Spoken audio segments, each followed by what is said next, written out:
और अच्छा है।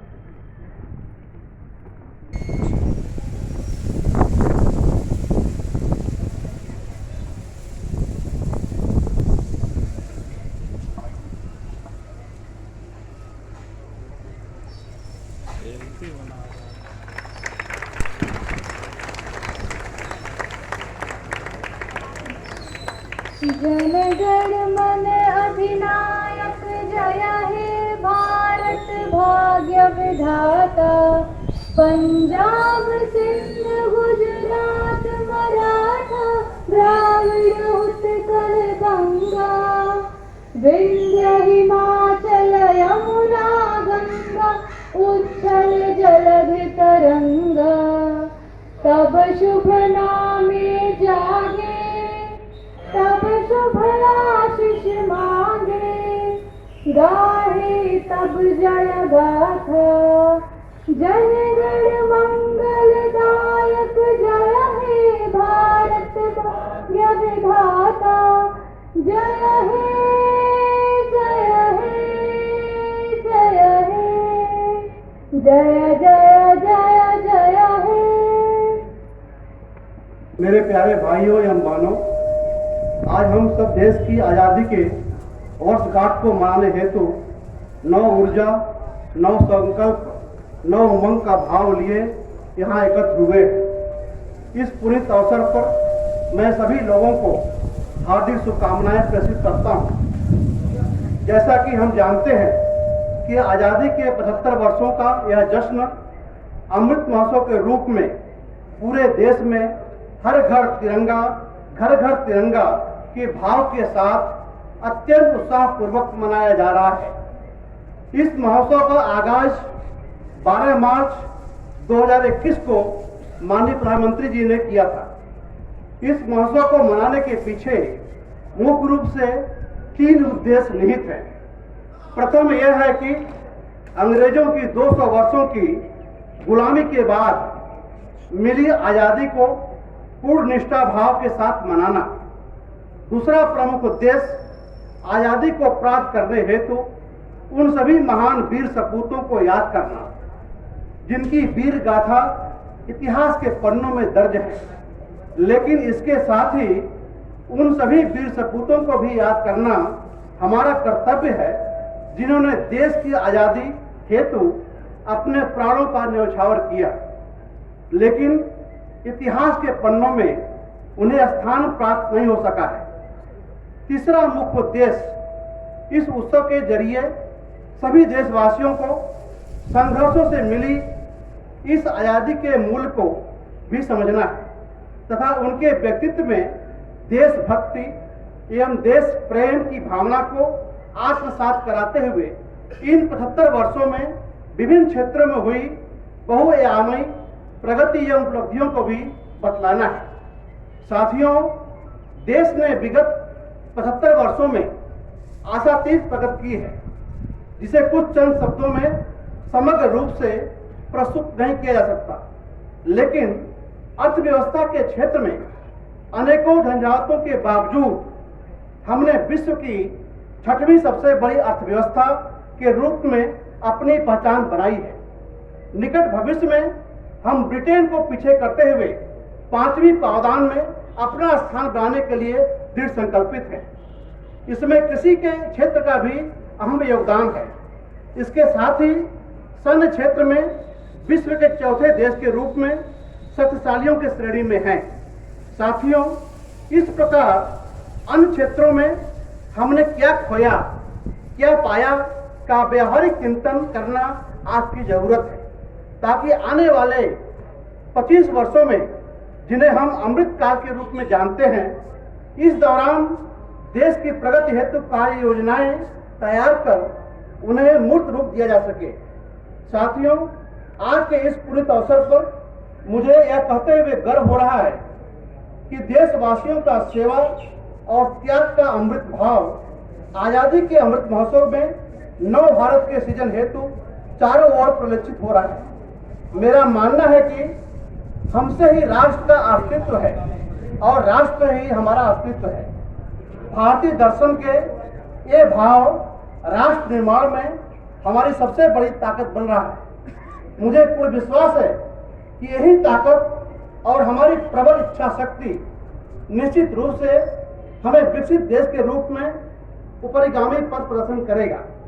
साथियों, इसके लिए मुख्य रूप से हमें कृषि एवं कृषि से संबंधित अन्य क्षेत्रों में सम्यक प्रगति और संबल प्रदान करने की आवश्यकता है। जब मैं किसी क्षेत्र के विकास की ओर देखता हूं, तब आज इस क्षेत्र की प्रमुख चुनौतियों के रूप में जलवायु परिवर्तन, प्रौद्योगिकी एवं तकनीकी ज्ञान की हस्तांतरण एवं अन्य कारणों में राज्य स्तरीय असमानताएं, ग्रामीण नवयुगों में कृषि के प्रति उदासीनता, प्राचीन कृषि पद्धति के स्थान पर आधुनिक कृषि पद्धति के अनुकरण में अपेक्षित जागरूकता का अभाव, साथ ही multiple diversity in poverty, national education, living standard, health and hygiene poverty आदि के सम्यक निराकरण हेतु एक प्रबल कार्य योजना को मूर्त रूप देना होगा। युवाओं को कृषि क्षेत्र में रोजगार के साथ साथ स्वरोजगार के लिए भी प्रोत्साहित करने की आवश्यकता है।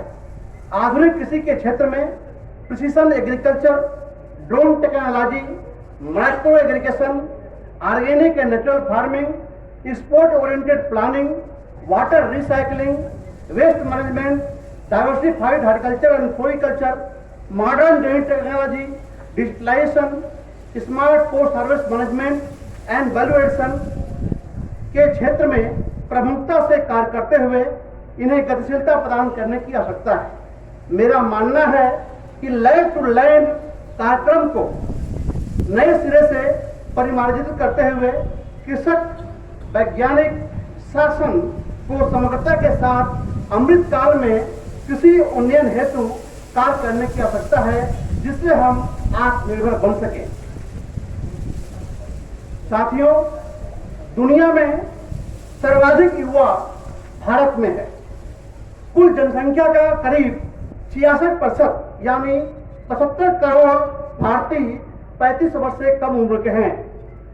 अभी हाल में भारतीय खिलाड़ियों ने कॉमनवेल्थ गेम में शानदार प्रदर्शन करके देश में खुशी की लहर दौड़ा दी है। इन नौजवानों को अमूमन हमारी सबसे बड़ी ताकत माना जाता है और यही कारण है कि दुनिया भारत के भविष्य लेकर मुतमईन है। हम एक पुरानी सभ्यता और एक युवा राष्ट्र हैं।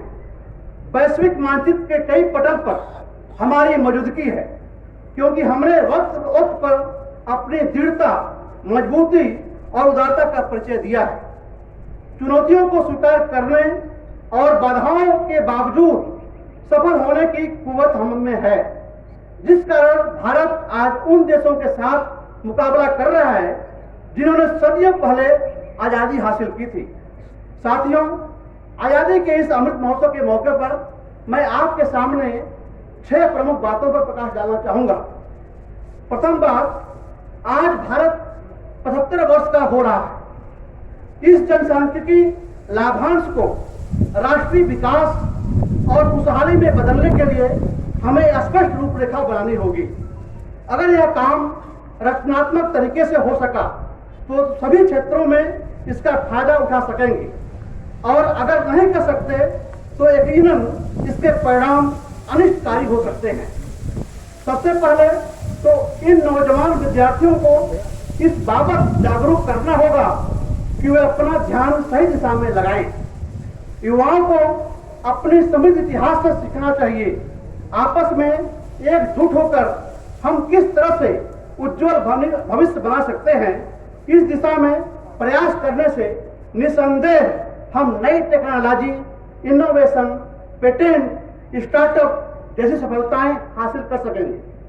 दूसरी बात जो मैं आपके सामने रखना चाहूंगा, पूरी दुनिया जब सुपर स्पेशलाइजेशन के दौर से गुजर रही है, भारत के युवा पीढ़ी यदि कार्य बल में अपनी प्रासंगिकता बनाए रखना चाहते हैं तो उन्हें अपने कौशल निर्माण और बदलते उद्योग को लेकर जागरूक होना चाहिए। आने वाले समय में ऑटोमेशन कई नौकरियां देगा।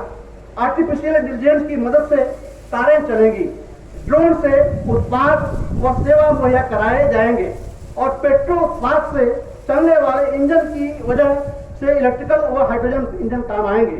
आज के युवाओं को खुद से पूछना चाहिए कि इस नई दुनिया का सामना करने को तैयार है।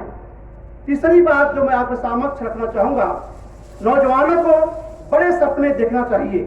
जैसा कि डॉक्टर एपीजे अब्दुल कलाम ने कहा था, सपने वे नहीं होते जो आप सोते समय देखते हैं, बल्कि सपने वे होते हैं जो आपको सोने नहीं देते।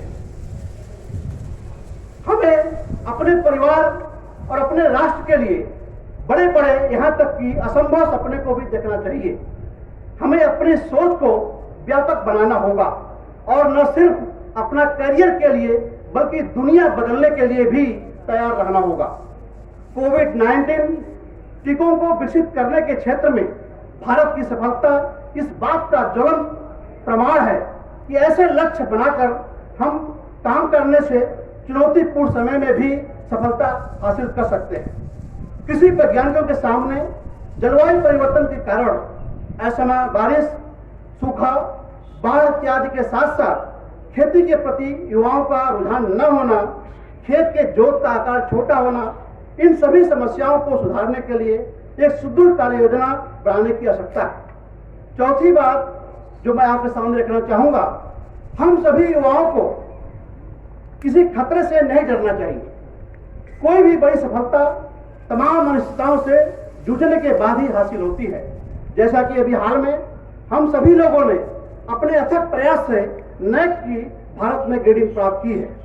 हमें यह सोचकर कोई नौकरी भी नहीं करनी चाहिए कि वह सुरक्षित है। यह 40 वर्ष पहले की सोच मानी जाएगी। 75 साल का भारत एक ऐसा राष्ट्र है जिसमें दुनिया निवेश को तैयार है। ऐसे वक्त में जब अमेरिका बटा हुआ है, यूरोप बुजुर्ग हो रहा है और चीन व रूस सबसे पसंदीदा राष्ट्र नहीं रहे, तब भारत निश्चय ही ऐसी भूमि है जहां तमाम तरह के अवसर उपलब्ध है। यहाँ की युवा प्रतिभाओं की मौलिक सोच दुनिया भर में बाजार और समर्थन हासिल कर सकती है। देश के नौजवानों को पता होना चाहिए कि पिछले 300 वर्षों में यह पहली बार है जब दुनिया भारत को एक उभरते हुई ताकत के रूप में देख रही है। और पांचवी बात, युवाओं, विद्यार्थियों को अपनी संस्कृति पर गर्व होना चाहिए। कई पश्चिमी देश ने पिछले 4-5 दशकों में आर्थिक तरक्की की है, लेकिन वे आज भी संघर्ष कर रहे हैं क्योंकि उनका समाज टूट गया है और परिवार में बिखराव है। भारतीय सभ्यता की सबसे बड़ी ताकत उसकी बहुसांस्कृतिक मूल प्रणाली है।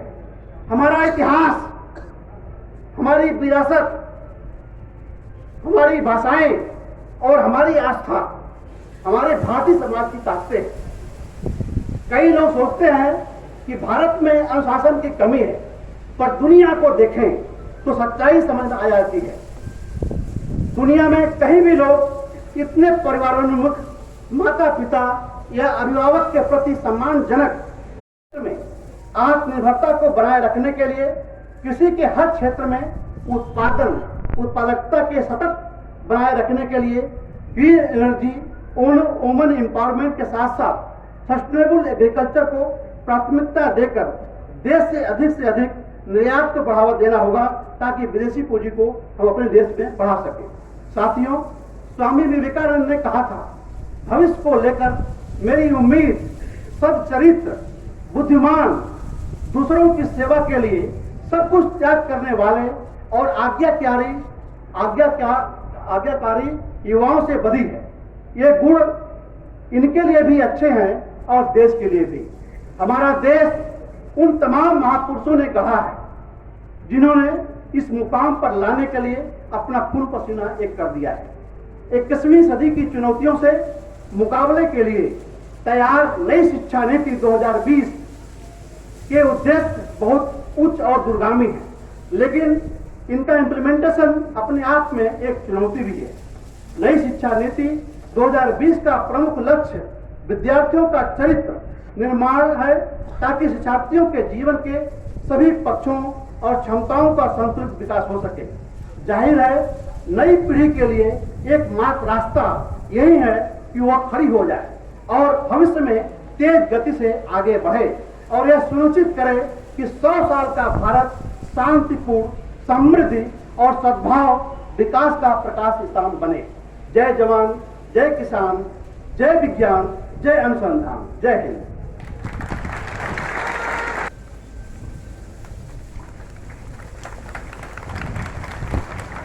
धन्यवाद महोदय।